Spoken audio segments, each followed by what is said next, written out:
Welcome to Understanding Photography with Kim Ayres, episode 19. Coming up tonight, I'm going to be talking about a screen printer. Douglas, who I know, a good friend of mine, was actually a graphic designer, but he did do screen printing for a while. And I did a few photos of him at work as such, which kind of kick-started a process of doing a few different shoots of capturing artists and makers in the act of making, really creating.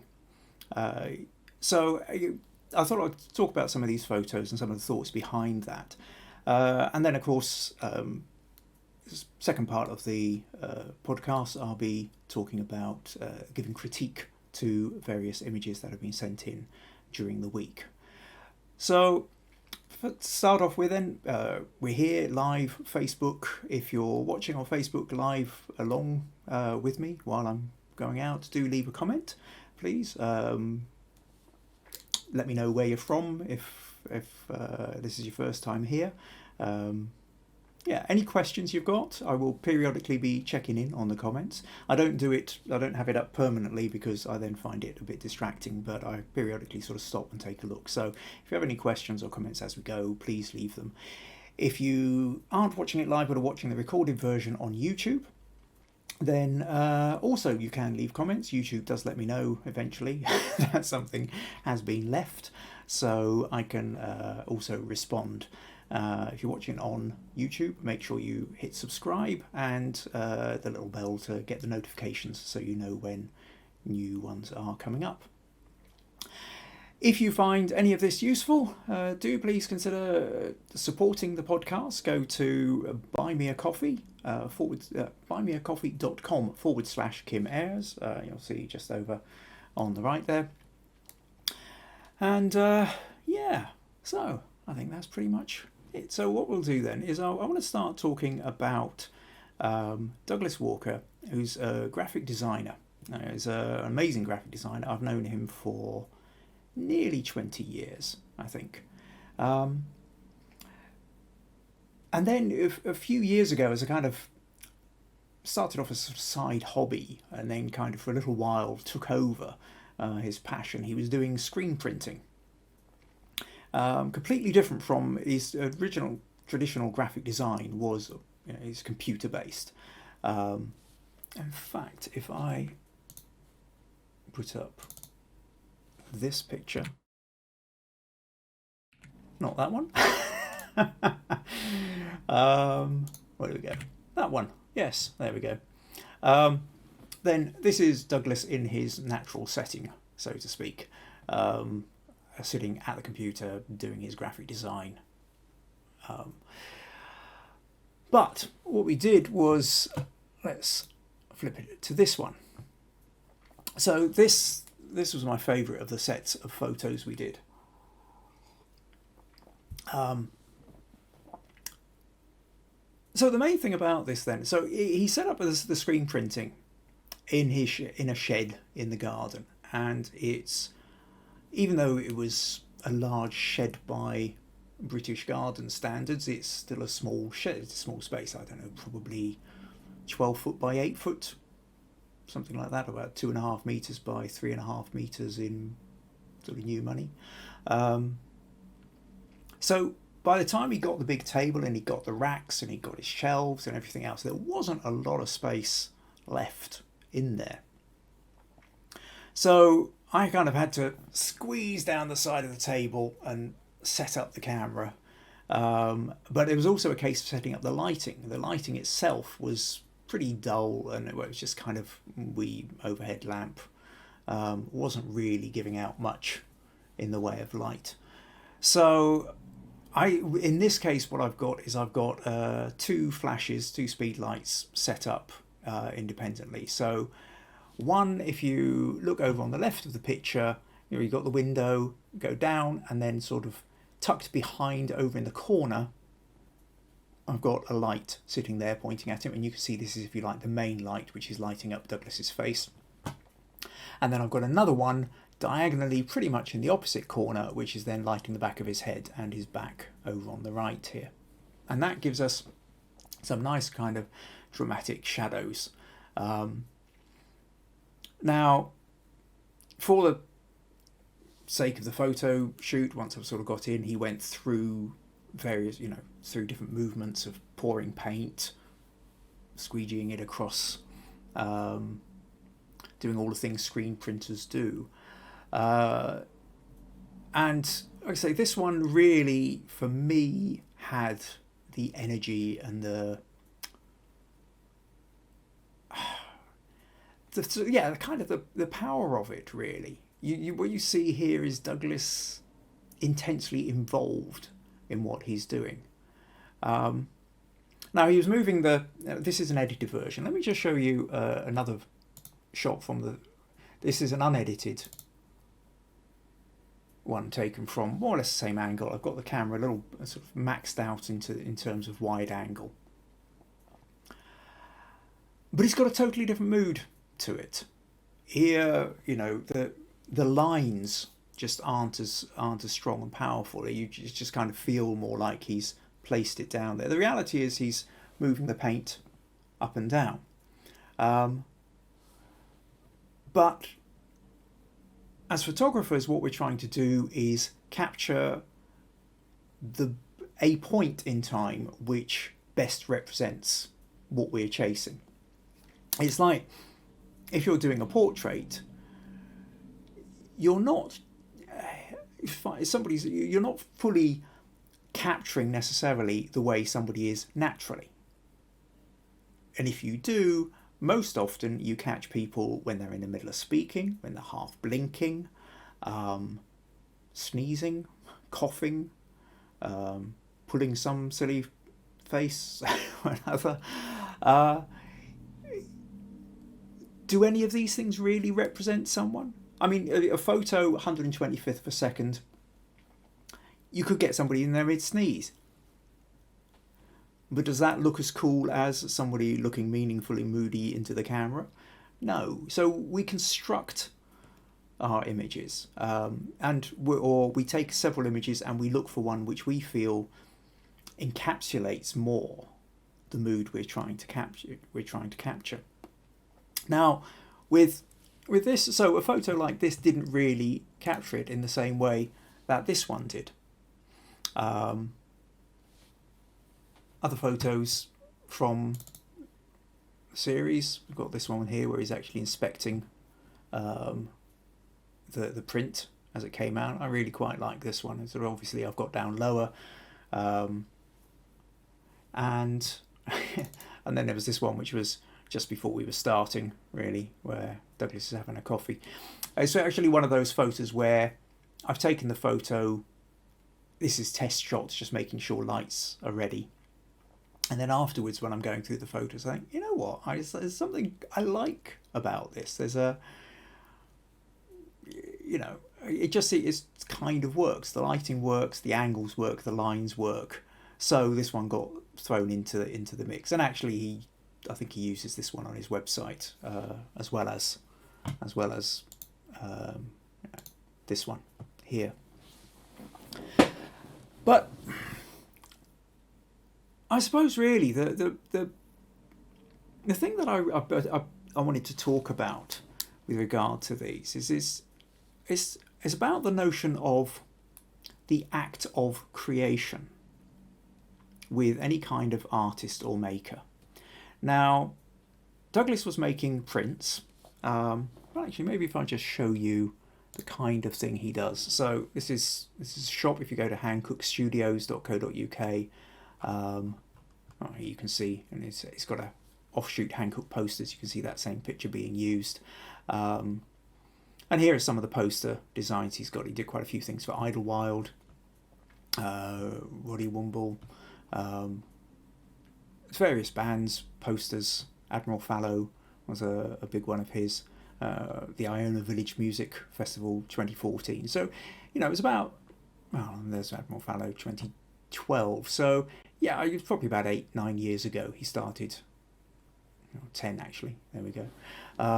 He started doing the screen printing. Now, he stopped doing it, he's kind of, particularly during COVID times, but last time I spoke to him, he's kind of winding down the operation. It did what it needed to do while he was doing it, but he's concentrating much more on building websites these days. And again, hancockstudios.co.uk. If you want to go to him for a website, he designed my own kimayres.co.uk site, so that's how highly I recommend him. Now, the point that I was wanting to make is that for most of us, when we come across an artist or a maker, what we're really concerned with is what they produce. It's the final piece. It's the, here we go, we've got the, the painting, the bowl, the woven statue, the whatever it is. For most people, their interaction with art is the product. But interestingly, for most artists, the final thing is a kind of byproduct of the art. Now that might sound a bit odd, but if you're an artist, you'll know what I mean. If you're not, then bear with me while I kind of talk a little bit more about this. Because it's something that I find really interesting. I think it's one of these things that constantly gets missed. When somebody is creating, it is the act of creating which is essentially what the artist is doing. The creation itself, the finished piece, is then done. That's no longer what the artist is doing. That's what everybody's looking at. That's what people are praising. That's what people are buying or selling. But at that point, it's out of the hands of the artist. Several years ago, I remember catching a little interview with, I think it was Heath Ledger, very famous actor. Sadly died when he was only about 28. But an amazing actor. But I remember there was some kind of conversation talking to about awards that he was winning and all the rest of it. And he said very clearly that the awards, whether he's winning an Oscar or whatever it was, were kind of a byproduct. It wasn't what he was doing. The point he was doing his job was when the director told him to start acting. And he's there on the set, producing his lines, physically moving in a way as authentically as he can be to the character and the script. That's him doing his job. Now we think of actors and we think of red carpet treatment, of the Oscars. We think of press photos going all over the place. We think of really cool things going on. That's not acting. That's a byproduct. That's an after thing that happens because the world has decided that top actors are worth this. The actual act of acting happens in a studio somewhere months or even years before you see the thing on the screen. And that's a similar thing then happens with all artists, is that it is the act of doing which is the art. With photography, I've talked before about the notion that you get praise for the photos that work, but you learn from the photos that don't. When you're going out and you're taking the photos, you're hunting for something. You are chasing something down. It can be almost like a literal kind of thing. If you're wildlife photographer, you are looking for a particular animal, or if you're a landscape photographer and you're looking for a particular combination of light and line and form. Street photography, you're looking for a particular juxtaposition of interesting people and background.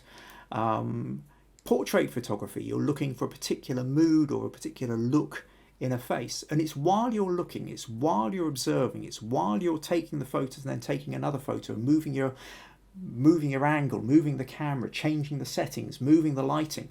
That's photography. Now, the end product of that is a photo. And then people will look at it or not. They will like it or not. But the act of being a photographer is the actual taking of the photo, regardless of whether the photo actually works or not. Similarly, for most artists, being an artist is about chasing something through their medium. And it's that creating, that's the creative process. The creative process comes out of doing. Now, okay, all philosophical and what have you, but what's this got to do with me as a photographer photographing a screen printer? And what it's about really is that the kind of photography that I was following when I did this photo of Douglas was to try and capture that act of creation. A lot of photos of artists are the artist standing next to their artwork, the completed piece. You will get photos of an artist sitting at their easel sometimes in a beautiful landscape. Quite often it's more about the landscape than it is about the artist. I think there's something incredibly intense, amazing, beautiful about capturing the intensity of an artist at work. How can you capture that? And there's this notion very much of what I'm trying to do is I want to create a photo, not that I just think looks good, but that they think looks good. And that's a really important distinction as well, because a lot of photos have got nothing to do with the person that's being photographed. A lot of press photography, for example, I know a lot of artists who've had their photos taken for press images, and they've hated it because the photo isn't about them. The photo is it a good photo that will look good on the front page of a newspaper? It's understanding photography as purpose. And for a press photographer, the purpose is to get an image in the newspaper. It's not about whether the person you photographed likes it or not, about whether they think they look cool or whether they think they look idiotic. The photographer doesn't care. They only care whether the editor likes it enough to put it on the front of the newspaper. For me, though, and coming through my photography from a portrait side of doing things, is about my connection, my collaboration with the person I'm photographing. Is that to me it's really important that the person I'm photographing feels that I've captured something about them that they want to show, that they feel okay with, and ideally feel good about. Because not many photographers are doing that. I mean, we all know the people who whip out their phones to take photos of us at parties or out with our friends or anything like that. And what they're caring about is, will this photo look good on Instagram or Facebook? Will it make me look good for having taken it? It's not about whether the person they photographed feels good about it. And I always think it should be. That's absolutely my starting point. If I take a photo where I think, that's a brilliant photo, really happy with that, but then the person I've photographed doesn't like it, that changes my whole view of it. Then I have failed with that photo, because for me, the photo truly needs to make the person feel that I've captured something about them that they would like to have shown.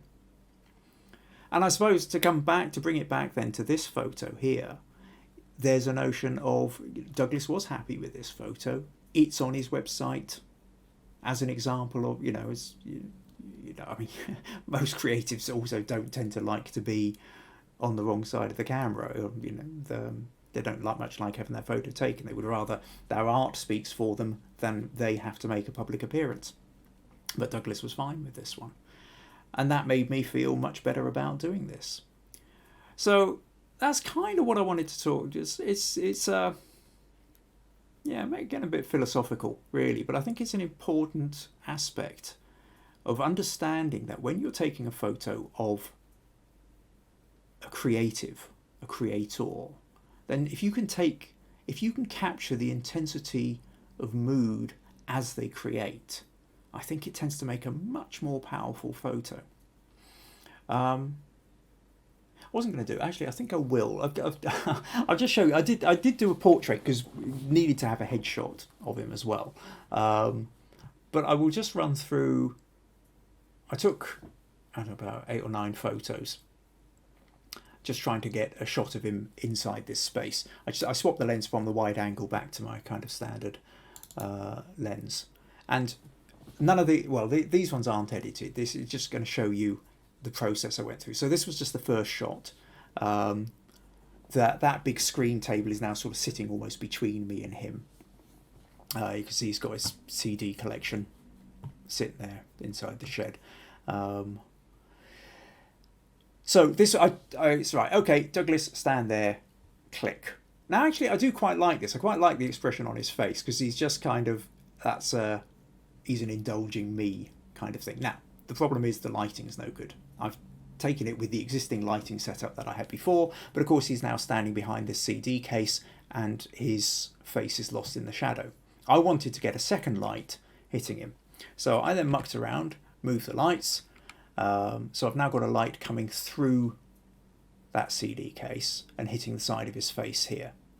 At this point it's, right, have I got the lighting right? Okay, now lean against the post, tilt your head, and fine. I'm starting to get the shape that I want, except for the fact that it's maybe just a little bit upright. I've got him to tilt his head a little bit more forward. That's a better shape, but he's got the look on his face of, is this right? Are we there yet? Then I take another one of him. He's starting to smirk. You just see the mouth coming up here. I can't remember whether we've said something. And then I take the next photo and this, and I go, there we go. That's what we want. And then I crop in and I edit that. And that's that notion of chasing.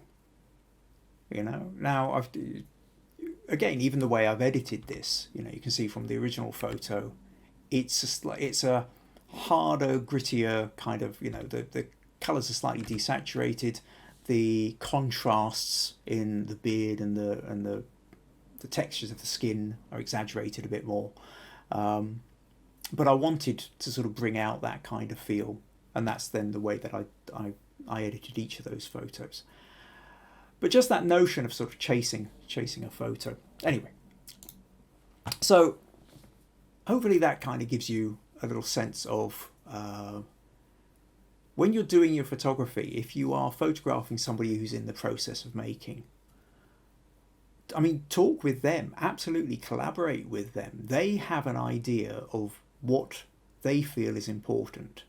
I mean, I know loads about photography. I'm not going to say I know everything, but I know enough. Or enough. No, probably not. I mean, I'm always learning, but I do know a lot. I know enough to be able to set myself up as a professional photographer and to run podcasts.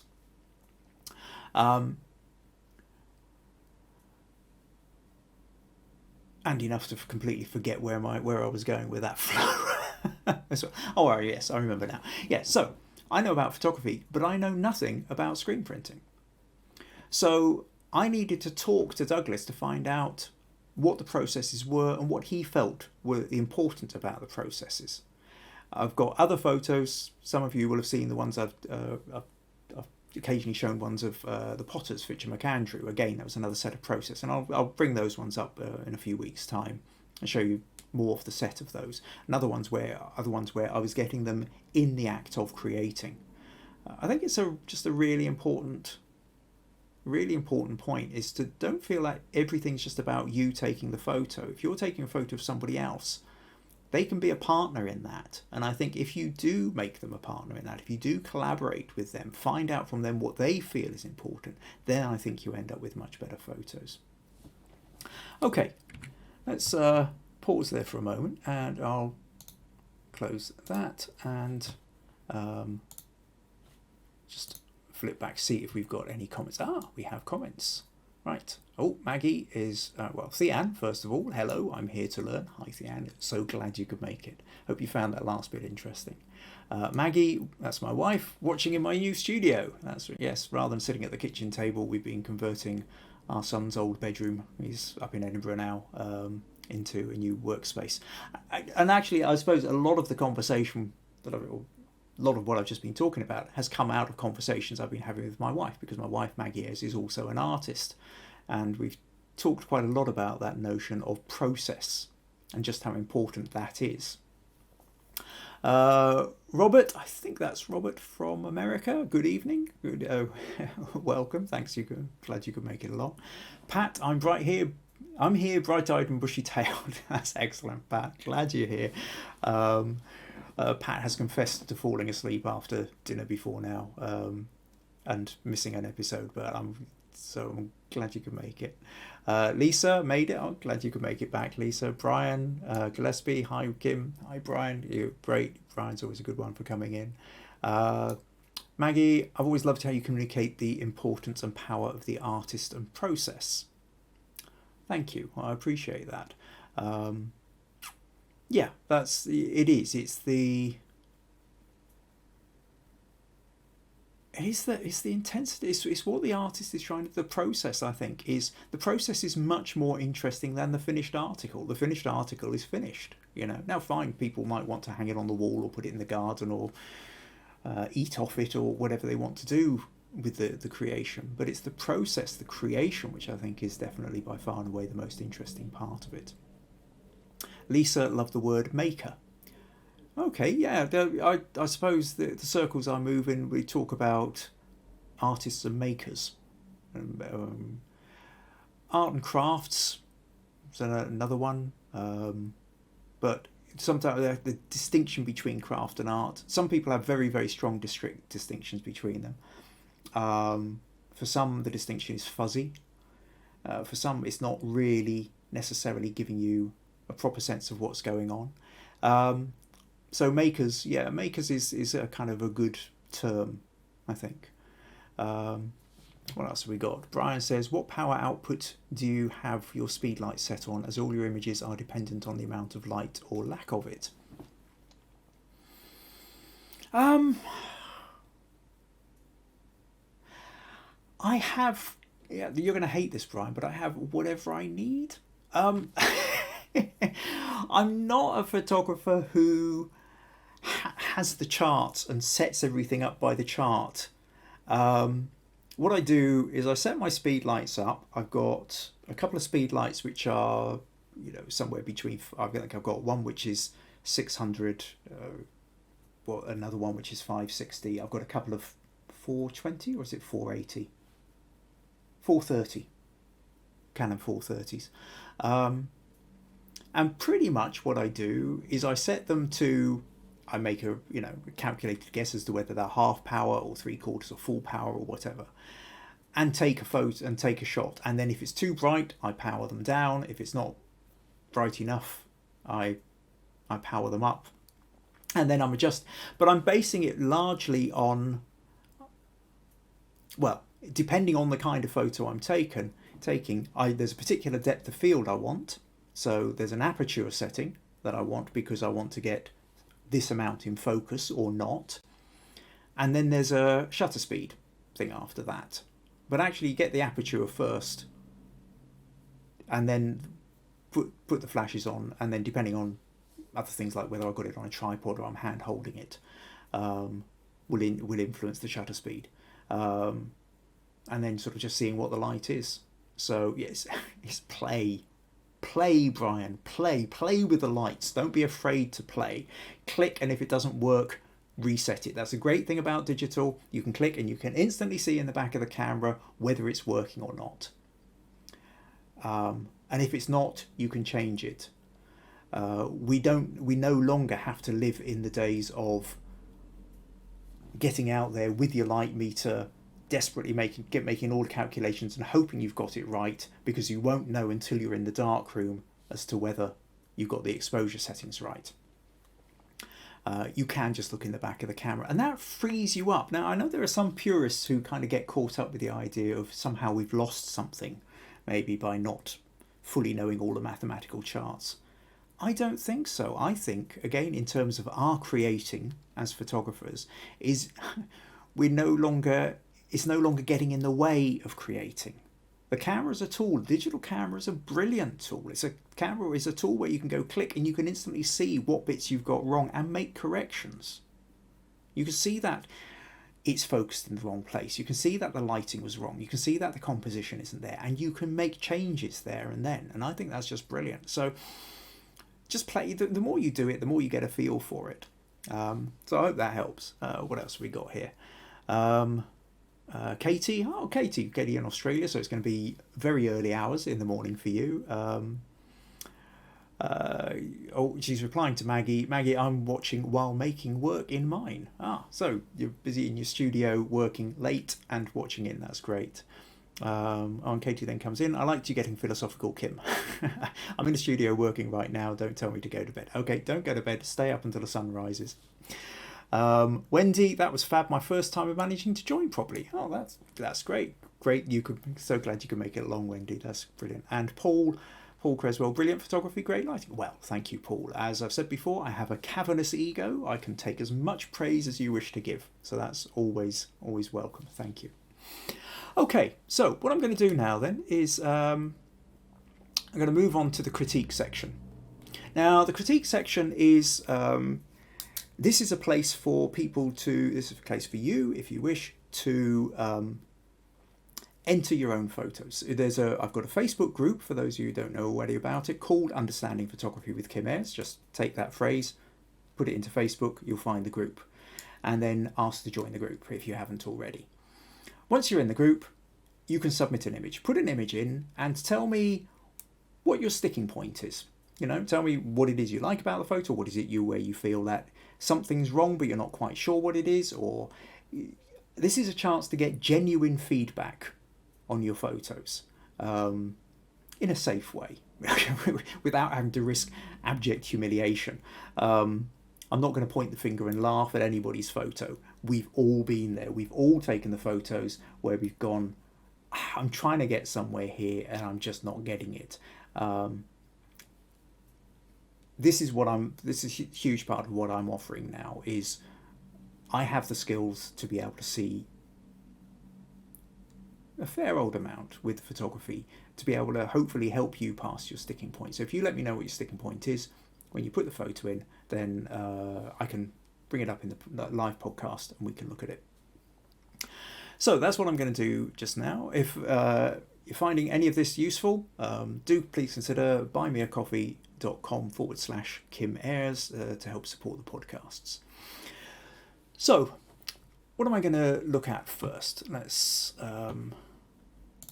pull that up, and I think the first thing I'm going to do is Stacy.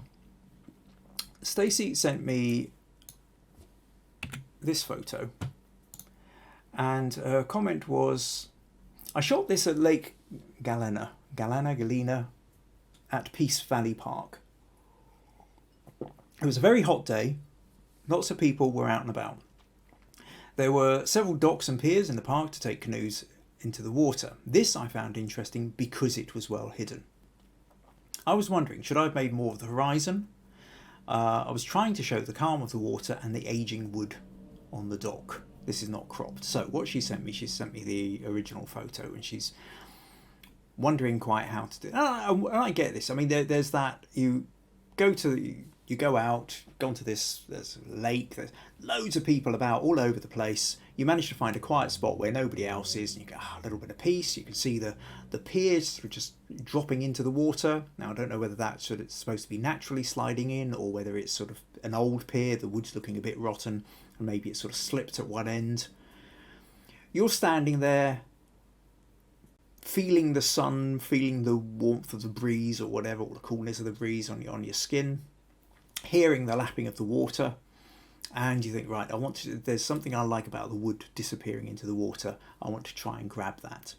You take the photo, but it's perhaps not giving you what you were trying to achieve. Now, talk about the horizon, and one of the noticeable things about the horizon is that it's right at the very, very top of the photo, to the point whereby it almost feels like an afterthought. And if you wanted to make a feature of that horizon, then it really should have been further down into the photo. I mean, you could go rule of thirds and have it a third of the way across, but at the very least, I think about 20 to 30% down into the photo, maybe 20% or something, would have given you a sense of the horizon. However, Part of the problem we really have here, Stacey, there's a couple of different things to think about in terms of composition, is that on the one hand, the pier is a whole bunch of lines driving up towards, but they're not towards what? It goes into the water and then stops. You know what I mean? There is now, if you had a boat further up, or you had somebody swimming, or some kind of action happening sort of somewhere around sort of where these lines draw. I mean, if we let me just create an extra layer there, and there's the pencil tool. So you see this line coming up here. Let's just swap that to white so I can see it more easily. Got that line going here, you got this line going here, you got this line going here, you got this line going here. Everything is pointing to this spot. So the leading lines are taking you straight to here, except for the fact there isn't anything here. So the picture is kind of setting up something which then isn't being fulfilled. So either you kind of wait for something to move into shot there, or maybe you shift the focus of what you're trying to photograph. Now, another thing with this is that it looks like you've taken this pretty much at head height, standing height. You know, we're looking down onto the arm, the barriers. I think this could have been more interested in a different angle. I mean, if you squatted down, if you went down, right down, even to, you know, sort of lie on your side and get down at wood level, then you're going to be kind of looking along, and that's going to create a much more interesting set of lines rather than this one where you're standing up and it's going down. Other things are maybe where you could focus on different parts. What are the interesting parts here? I mean, you talk about the idea of the wood.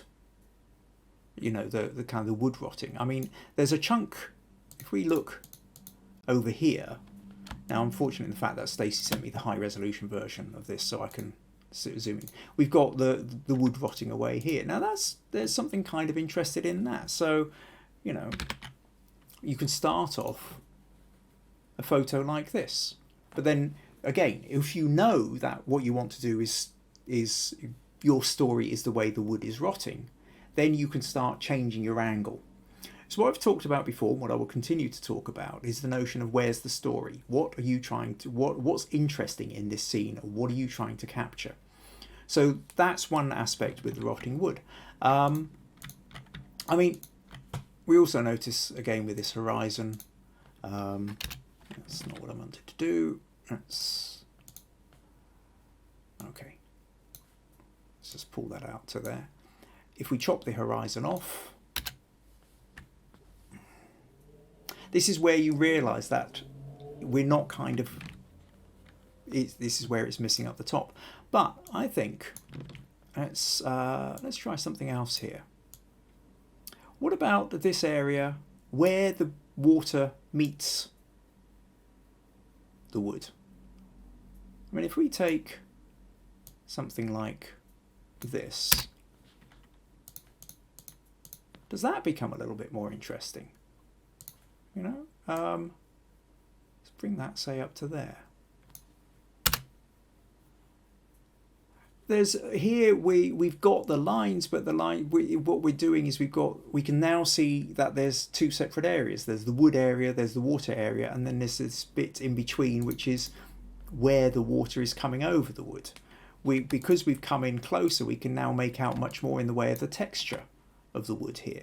So there's kind of stuff going on in that. And at this point, I suppose, if it's really text you're playing around with, then if I'll just quickly go into camera raw filter, this is where you can do things like you take it into black and white, but then maybe what you do is you play around, well, use the clarity and the texture tools to kind of create a little bit more contrast, things like that. So at this point now, what we're looking at is making a more abstract photo out of the scene, and it's about concentrating on where the water meets the wood, where the wet meets the dry, where the overlap is. So I think really, if we go back to the full photo then, Stacey, I think really it's about understanding what it is you found most interesting about this. You got drawn here. You know, this was an important thing for you. What was it that captured you about it? And so what could you explore about that? If it's about the rotting wood, then zero in on the rotting wood. Go in close. If it's about the way the pier disappears into the water, step back. If it's about the leading lines need to take you somewhere. So consider where they are leading you. So once you understand the story you're trying to go for, that will then dictate how you best interact with a scene like this. So anyway, I hope that helps. Okay.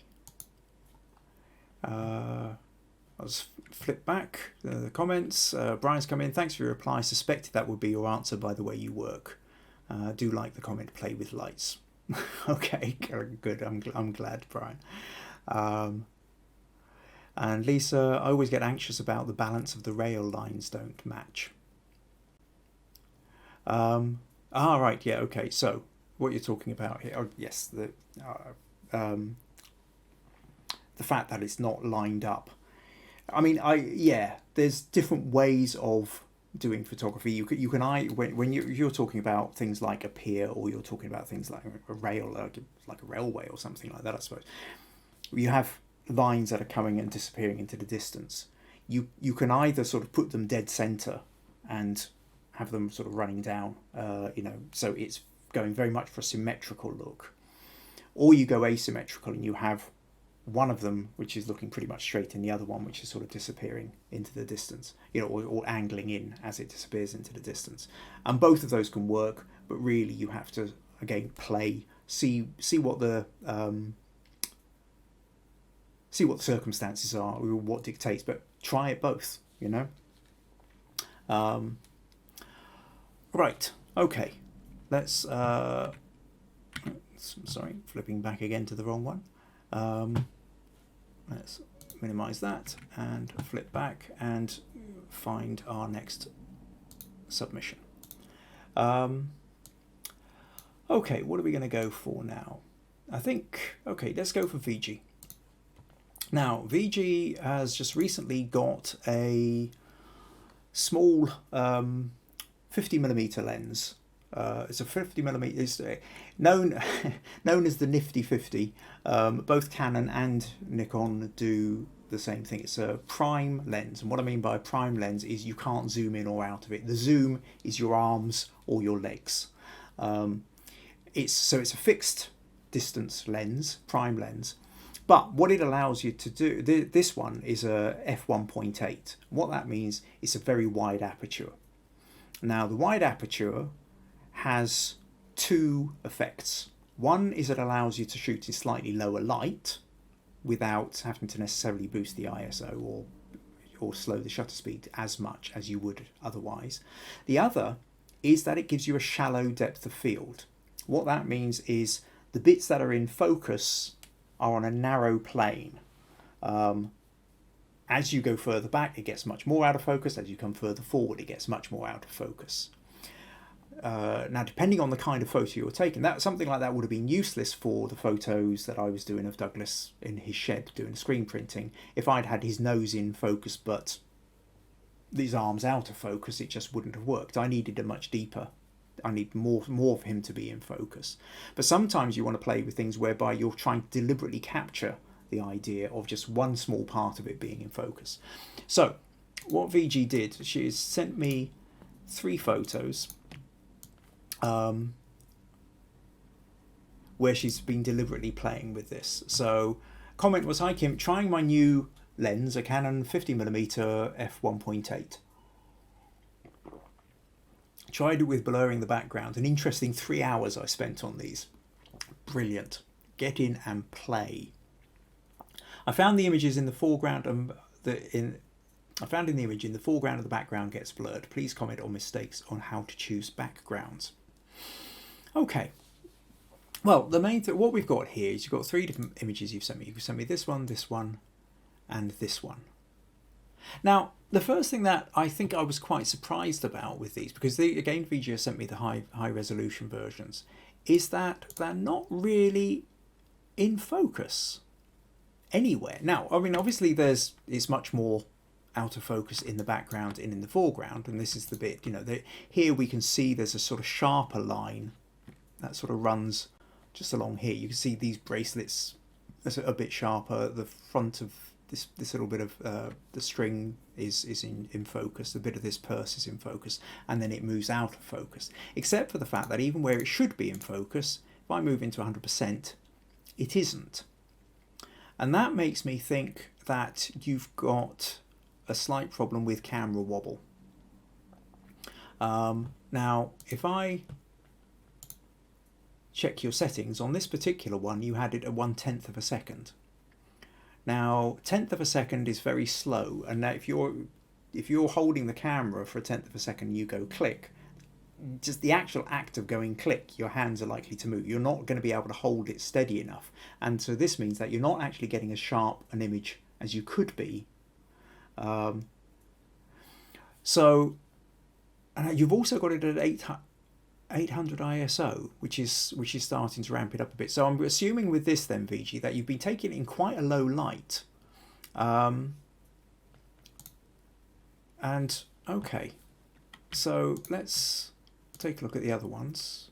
This one again, this ought to be sharper. This ought to be sharper. I can see that this is the place where it's focused, but again, you've got an 800 ISO, and there are 800 ISO on all of them. Now you've got 125th of a second here, but it's still not properly in focus. So there is something here, VG, where I'm thinking what you need is a brighter light. I'm assuming I don't know for certain. I can only guess then that you may be doing this under, in an evening, and you're doing it under bulb light. Go near a window. In daytime. Take this over near a window. Get natural light. Get brighter light. Get brighter daylight. You don't want the sunshine coming in on it, because that will just create very hard shadows, and the reflections will sort of bounce about all over the place. But if you can get a largish window where the sun isn't coming directly in it, that will give you plenty of light to play around with. And then depending on if you're using a tripod, or if you're not using a tripod, you're hand holding it, you can then hold it, I would say play with the timer settings, maybe do 150th, 60th of a second, even 200th of a second, or something like that, just to make sure that your hand isn't wobbling so much that it's because you can create brilliant shapes, but if it's not in focus, the photo never really feels comfortably like it's working. So I think that's one of the first things you need to think about. Secondly, I mean, actually, of these three photos, and they all suffer from the out of focus bit, but in terms of composition, this one, I think, certainly grabs me the most. By far and away, it grabs me much more than this one or this one. And I think really what's nice about this is the way that the background gets dark. It fades away, and what it means is the light, this light patch here, moves into the dark. This wonderful bokeh of the reflections on the purse or the necklace, or I'm not quite sure what it is that's catching the light there, but it's moved into the dark. And then we've got these lovely pockets of light, and we've got shadow here, which is sort of sitting in the light parts. And if you can get that light on the dark and the dark on the light, that really adds much more. And because you've got a kind of really nice darkened out background, it means that all the attention gets drawn much more into where you're wanting it drawn. And I think the curve of the necklace here works much more, and you've got that curve of the bracelet. But this curves round, and the lights then come towards the jewels at the top of the bracelet there, and I think that works. You've got it works nicely as a kind of leading line. But there is that thing of you need to be pin sharp with your focus, and I think for that it's play with your camera settings a bit there. So let me just double check what you asked. So you try and blow in the background. Yeah, choosing backgrounds. I mean, what you want is unbusy backgrounds. I mean, I suppose part of the problem here, whilst the background is blurred out in the background so that it's not interfering, it's pale. So there isn't a lot of contrast with the foreground. I mean, we've got a bit of contrast here with the colours, but not the same kind of extraordinary contrast that you've got here. This one, the colour tone is again pretty, you've got the kind of beiges, I suppose, really. We've got that little sort of slight pinkish red of the necklace and the bracelets, but there's not enough variation, I don't think. So background, I think if you depending on what you're going for, you either sort of think, I want a sort of whitish background, or I want, in order to show off the colour, or I want a darkish background which will also sort of show off colour, but you want something which isn't really going to interfere with or dilute. What you're wanting is contrast rather than it just sort of fading in together. So I think that's your key, VG, really, is first of all get your focus sorted out, but then I would say with the background, play with contrast, and with these I think the darker background works. I mean, it's night and day. There's a huge difference to my mind between a shot like this and a shot like this, and I think this one just works so much better in terms of light balance, and you can see, and it's because it darkens out at the background. So I hope that sort of gives you some areas to start playing in then, VG. So thanks for sending those in. Right.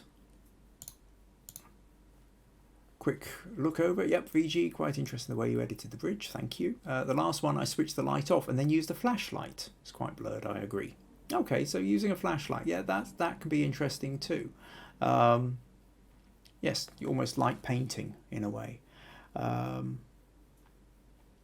Okay, I think, yeah, play around. Lighting is going to be one of these things to play around with.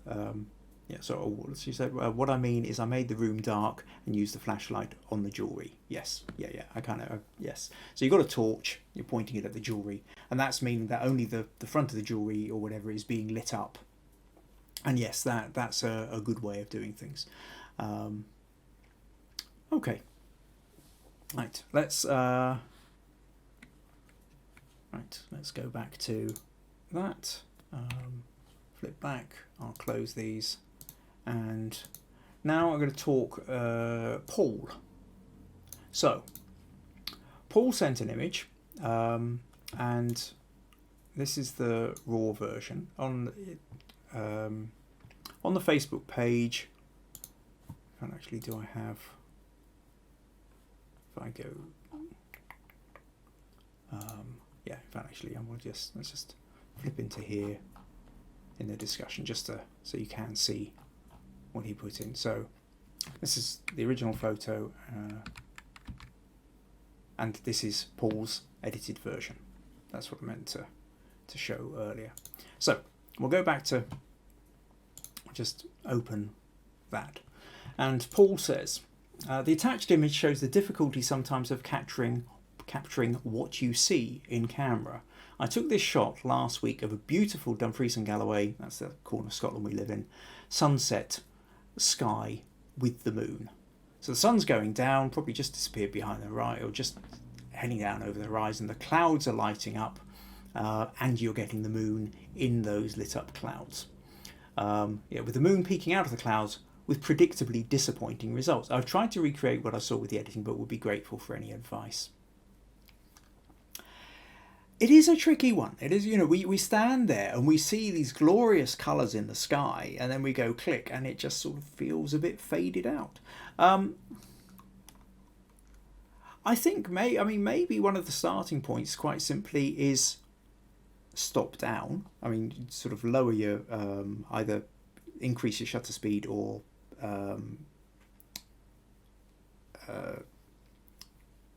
narrow your aperture a bit more. So essentially underexpose, that's what I was looking for. Underexpose your picture a little bit more, and the colours do tend to come out a little bit more. Although you end up, if you're not careful, risking losing the detail. So again, that's a balance. I mean, if I take the curves and I just drag them down a bit, you automatically see that the colours start to become richer. But we are at a risk of starting to lose some of the bits and pieces. But you can see there that that immediately is kind of creating something a little bit more interesting. Okay, let's go back to here. Let's first of all crop. I mean, the top part of this sky isn't really that interesting. The interesting part is the fact that you've got the, okay, even let's put these back in. The interesting part is the texture of the clouds over here and the colour wisps that you're getting over there. So really, the story of your photo is more kind of round here, I would say. Could even pull that in a bit more. It's roughly rule of thirds. We don't have to be absolutely exact on it, but essentially, I would say, you know, this is kind of the textures that you're going for. So you're wanting to make, if you're wanting to get the color, you're wanting to make the most of these textures. So let's take this into Camera Raw for a moment and start playing. So what I'm going to do, I'll just hit auto. That's darkened it a little bit, but really, I suppose what you're talking about is let's bring the shadows up, taking the highlights down, taking the blacks down. I think, again, I'm more tempted to go with the curves bit, drag that down a little bit more, like that. I would also maybe want to add in, start playing with the texture. No, not the texture, clarity. Yeah, I think the clarity is going to bring out a bit more in the way of the texture of the clouds, like that. And at this point, if you wanted, you could, you know, maybe add in a little bit of a vignette, just sort of close in the sides a bit to sort of bring a bit more attention into detail. But then maybe that's overdone. Okay, you'd need to play with that. But you can immediately see that we've gone from that to that, and that's starting to give us much more of the texture and colour that you could to play with. I think let's zoom that in a bit so you can see that a bit more clearly. Another thing is to start playing with kind of colour overlays in a way. What we're trying to do here is the camera doesn't capture what we see. The camera isn't as sophisticated as the human eye, and the camera isn't emotionally interpreting what we're seeing either. So sometimes we have to, the reason we edit the photo, or one of the reasons for editing it, is to make it look a bit more like how we remember it, or the experience that we feel we got from it. Now, interestingly, I was looking a little bit earlier, if you go to something like the gradient map, now normally we use the gradient map for turning black and white, but there's a whole load of different options that you can do if you hit the arrow down.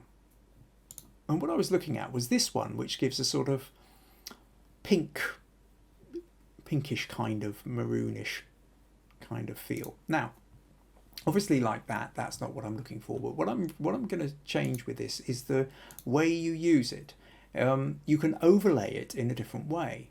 So if I do a soft light, for example, like that, we've now added a sort of level of purple into the sky, which I imagine that, because there's a hint of peach over here, which I imagine is kind of what you see. I mean, I know sometimes these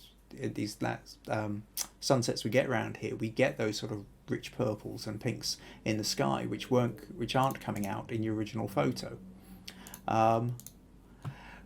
Another option, multiply. Now that makes it very dark, but what if you turn that down and then use the slider just to sort of nudge it up a bit?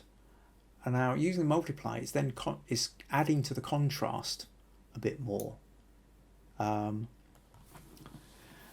So at this point then, if I just group those together, so we've gone from that to that, or I suppose we could go to your original photo, which is that to that.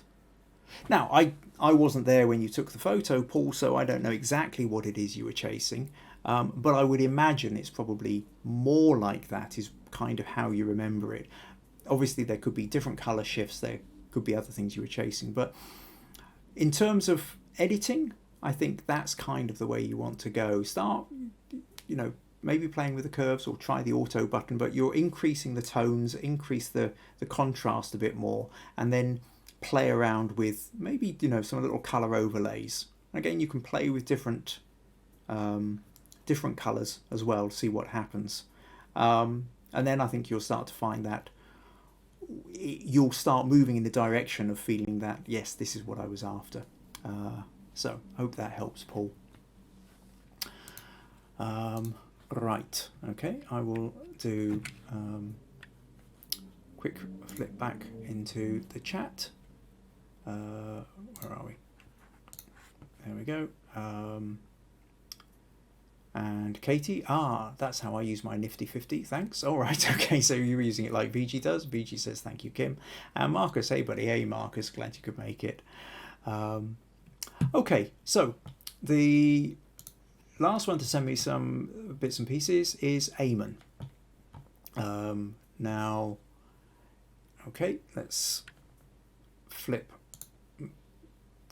Press the wrong button there. That means bridge is going to come up.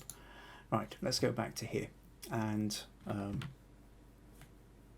that wasn't what I meant to do either. Getting caught out by the technicals tonight. That's what I meant to do.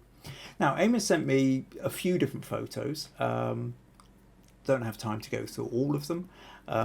Quick comment on one or two of them, and then I'll go to the one that you were having a bit more concern about.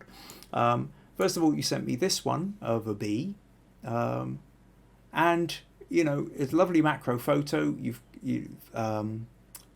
where you're really kind of getting detail in. You can see the hairs of the. Now, unfortunately, this is just a low resolution one that was posted in the Facebook group, but on your screen as you see it now, you can see that there's plenty of detail in the, which is nice. However, here we've got the eye of the bee is out of focus. And I think there's something about when you photograph, certainly when you photograph a person, but it also applies to an animal, you get the eye in focus. The eye is actually the most important part. Our brains are hardwired to notice eyes first. I can't remember, you can look it up, you can find it out, but essentially there's a whole chunk of our frontal lobe which is used for expressions and understanding expressions and reading faces and moods and everything.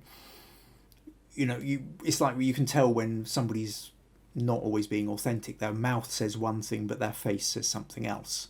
The eyes can say a lot. The mouth can smile, but if the eyes don't, we know the smile is false.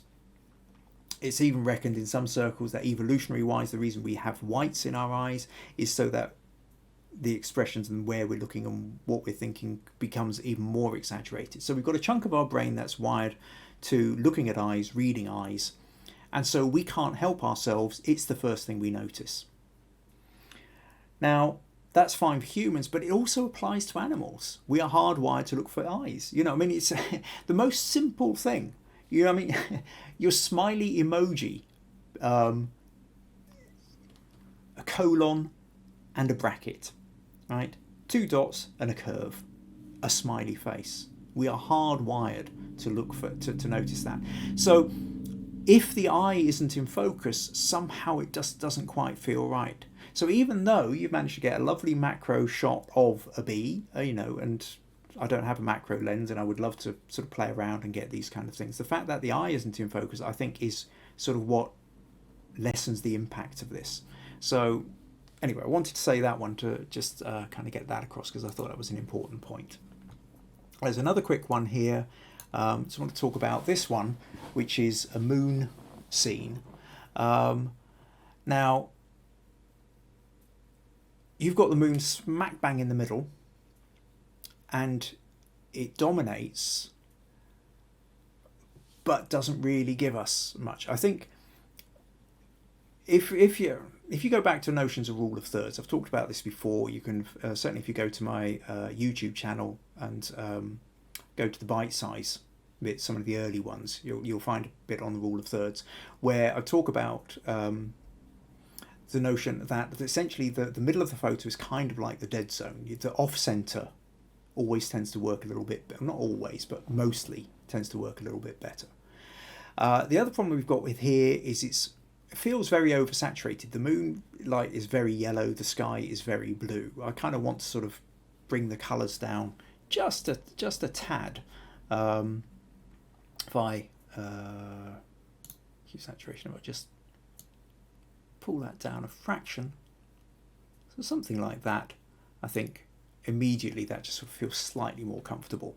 But then I suppose there's a personal taste in that. But crop wise, I think immediately if you do something, it depends. Now you see, again, this is a couple of different stories. If it's about the moon itself, or rather it's about, rather like Paul's was, if you're talking about the shape of the clouds, then let's zoom in on that. Now again, this is because it's a low resolution, but this should give you an idea of what I'm talking about. That really, there's one story which is in the texture of the clouds, the way the clouds are being lit by here. And I think if you've got something like this, where you've got the moon slightly off to one side, slightly off to the left, and the light of the clouds and the texture of the clouds as they sort of spill over to the right, I think that makes an interesting one. The other option here is you've included part of the landscape. So what if you were to then create a portrait thing, kind of, and actually include the land below? So what we do is something like that. Now the problem is that this is too dark. So again, what I will just do here is go into Camera Raw, and I'm going to boost up the shadows. So now we can see a little bit of what's going on. I'm going to take down the highlights a bit. This is the desaturate a touch, something like that. And then I'm going to play with the contrast because I want more to come out.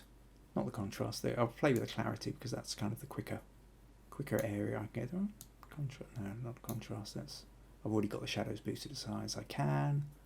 Pull the blacks up a touch. Yeah, maybe some, not too much. Okay. So let's click OK there. Now, you look. Let's zoom in a little bit more here so you can kind of see what's going on. Now at this point, what we've got is, and I'm presuming in your high resolution photo we can get more of this. You've now got the light, but you can see part of the land, and we can presumably that could be sea in the background. We've got little lights showing up down here, so you're getting much more of a kind of moonlit landscape feel to it, and I think you're getting a much better story out of that. So I hope that helps then, Eamon. No, but the one last thing, which now is because this is specifically what you asked me for. I said I couldn't do. You sent 5 photos. I said I couldn't do all 5, but you said, where are we? You've taken these images in the last few months. Not looking for critique on all, but maybe the last one with the deer. So your deer photo is this one.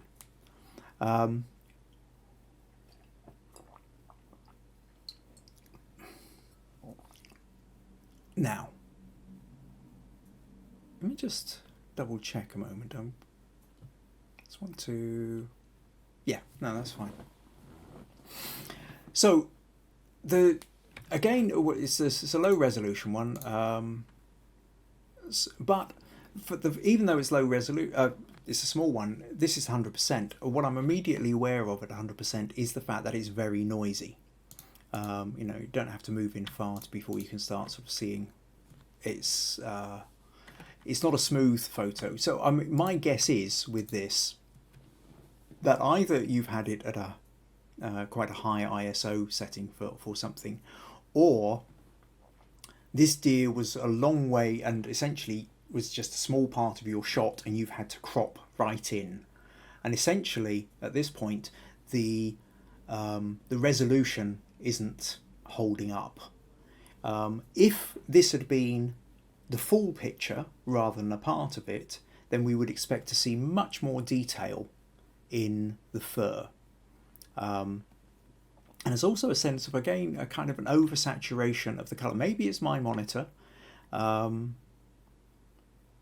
maybe it's just the way you like to edit your photos, or I don't know what camera you use. Sometimes Nikon's, spoken like a Canon man, can kind of overemphasize. They treat greens in a different way, I've tended to notice, as a basic. Probably nothing to do with that. But it does feel, there's actually the greens and the purples both feel oversaturated with this. But then again, it might depend on my monitor, might depend on yours. But the first point with this is the fact that I feel it's that it feels like a bigger picture which you've cropped in, zoomed in on, and I don't know that it can work as a kind of little web photo, but if you wanted to print it, it wouldn't work at that level. However, let me back up a little bit. First of all, I should say, wow, you got a deer. I'd love to get a photo like that. You know, I mean, I'm not talking about trying to get one which I could print up and, you know, or try and sell or anything like that. The simple fact is, you know, I mean, there are deer around here. But they're timid creatures. I don't see them that often. But all my photos of deer are of the back of the deer as it's disappearing, bouncing over the fence and into the woods. To get one actually looking straight into the camera is, you know, that's impressive. That's impressive to me, at any rate. So I can understand why you like the photo. And I like the light, you know, the fact that it's lit from one side. There's obviously, you know, sunlight coming through, caught the side of it, you know. But it's kind of feeling a bit square again. I think you could, I think I'd be very tempted to, again, there's a kind of rule of thirds here idea going on. But actually, maybe even just pull that top bit down a little bit more, make that sort of a little bit more over by the nose, I suppose. Something like that. I feel that that kind of crop works a little bit better, where the length of the neck is sort of coming off to one side of the picture, for the same reason as the moon photo that we were talking about just now as well. Shifted off center, and it adds a little bit more to it. I think again the notion of the texture. If I just play with this in camera raw again, the quality of this photo, because it's just gone through Facebook, isn't really there. But just to show you, if you kind of increase the texture, increase the clarity, it's maybe kind of slight overkill contrast.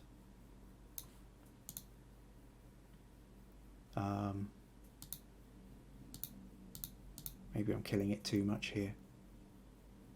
It's a tricky one. Part of the problem is because I don't have the resolution. I don't.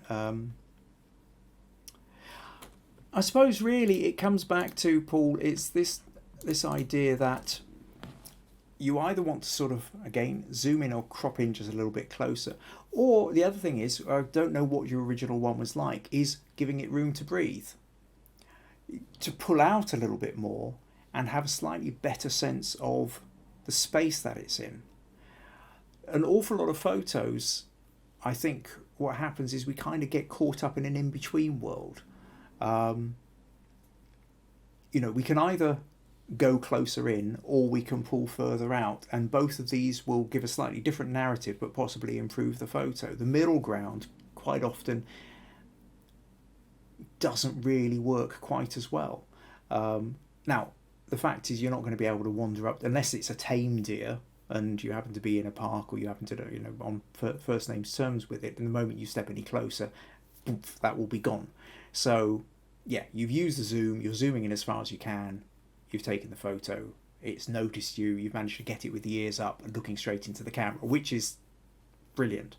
But I think the way you've cropped it, and I think the way you've got it sitting, you know, pull out a little bit more, allow for a little bit more space, allow for some of the tree. We're still going to see the deer, even if you've got a little bit more space around it, because there is the light on the side of the neck. So our eye will get drawn straight there. But by and large, so I think it's a compositional thing here, Eamon. I think that if you can kind of sort that, and then yeah, I think really then it's also a case of maybe work out the colours a little bit more, because the colours feel quite unnatural. But like I say, that might be a screen thing, but it's certainly what sort of leaps out at me. It just feels that a little bit oversaturated again. But given the fact that you had the same thing with the with that moon picture, I don't know whether that means it's your style, in which case fair enough, ignore anything. If I feel it's oversaturated and you don't, then that's okay. That's a style thing, or maybe it's a monitor thing. So I hope that helps. I hope that gives you some thoughts and insights. Let's flick back and see what we've got. Oh, Katie comes back in. Nah, I wasn't really getting the hang of what it's for. I'm finally off to bed. Good night. Thanks for the live stream. Always nice to hang out. Okay, so you've been up all night chasing something with your art and not quite got there. Okay, well, I hope you had a good I hope you get a good night's sleep. And of course, it's the middle of winter down in Australia as well, so you've still got a few hours of night time left before you need to get up. So that's pretty much us. Again, if you found this interesting, would like to support, do consider going to buymeacoffee.com/Kim Ayres. Now, next week, I'm going to be looking at, I think I'm going to go for the McMath, which is a set of musicians. I created an album cover, and yeah, there's a great long story. Well, not hugely long, but there's a story behind it which I think is quite interesting, and the way that I created and edited the photo, I think will have an appeal for some people as well. So yeah, I think that's probably what I'll be dealing with next week. Thank you very much. If you would like to get your own, if you'd like some feedback on your own photo, then do please go to Understanding Photography with Kim Ayres and join the group, submit your photo, let me know what kind of feedback you're looking for, and I'll see what I can do for you. But in the meantime, enjoy the rest of your week, and I'll see you on Tuesday. Cheerio then. Bye-bye.